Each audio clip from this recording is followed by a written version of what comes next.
पवित्र अशा शक्ती असतात की ते देवापर्यंत आपल्याला कनेक्ट होऊ देत नाही. त्यामुळं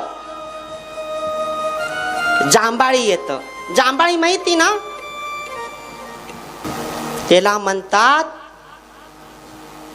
अपशगुन. देवांना पूजा करती वेळस आपण काय करतोय, 3 प्रकारच्या प्रसादाला भगवंतानी आमंत्रित केलेलं आहे. 3 प्रकारचे प्रसाद चांगले असतात. कोणते कोणते?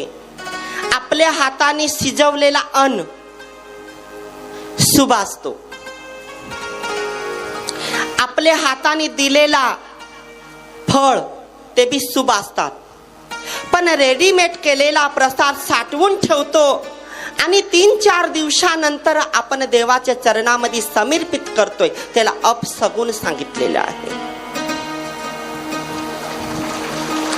ते प्रसादाचा लाभ आपल्याला भेटत.